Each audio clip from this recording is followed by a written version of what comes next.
Joining us now is Raymond James Global Head of Private Capital Advisory, Sinha Haldea. It's great to have you here back on set. And I do actually want to start there because it does seem like there's been some, dare I say, regulatory setbacks for the regulators with some of the M&A activity we've seen lately. They have. They've been pummeled in the courts, but that's not stopping them from taking a very different stance to the way they've regulated mergers. It's very clear that the FTC and DOJ are going to stick with their new guidelines, which are really moving the standard away from a consumer welfare standard, which it has been for years, towards one that's more concentration, size, competition oriented. And that's going to put the brakes, headline risk, and also completion delays on a lot of mergers.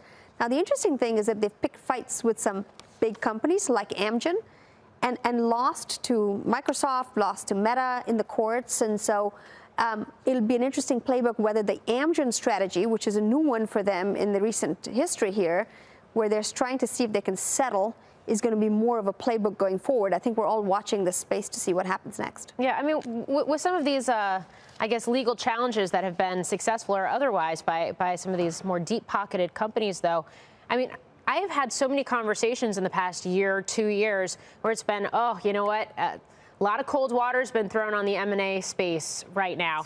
Does this change that dynamic at all? Do you expect that you are going to see some more deal making now, or no, it's just, it takes too long, the risks are still too high? Well, there's a lot of capital standing in two different buckets that need to get put to work. The first is corporate balance sheets, which remain fairly robust and healthy. We're yet to see an earnings recession, which a lot of folks were talking about early in the year. That's still not happened yet. The earnings picture still remains pretty healthy overall in the economy.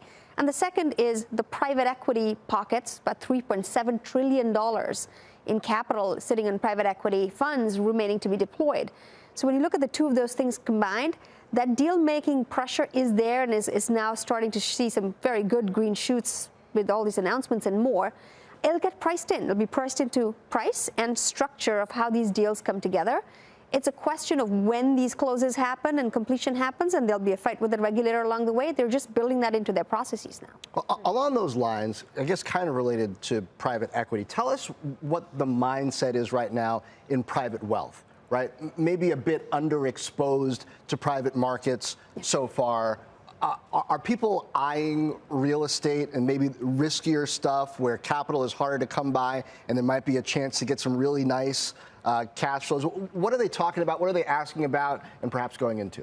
Well, I think if you look at what's happened in private wealth over the last 10 years, with the loosening up of regulations by the SEC in 2020, there's been a real interest in private wealth platforms to try to bring diversification to portfolios of high net worth, ultra high net worth individuals via the private markets, whether that's private equity, whether that's private credit or real estate.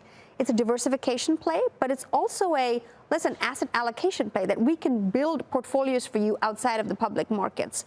So when you look at the relative under-allocation of a private wealth investor versus a large institutional investor to the private markets, it's 2 to 4 times under-invested. So if you look at Blackstone, which has raised tens and tens of billions of dollars each year from private wealth, it's a great harbinger of what's to come in the private markets.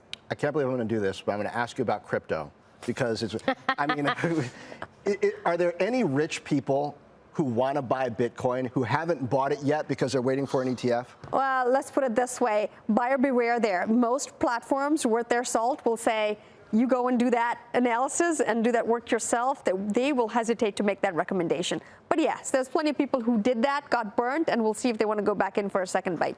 You mentioned Blackstone. I mean, non-bank lenders, how key are they to this economy and to the capital landscape right now in terms of some of, for example, deal making and investments? Incredibly important because, as you know, most leverage buyouts happen with leverage. And you have a market where the syndicate loan market has been stalled for a number of quarters now.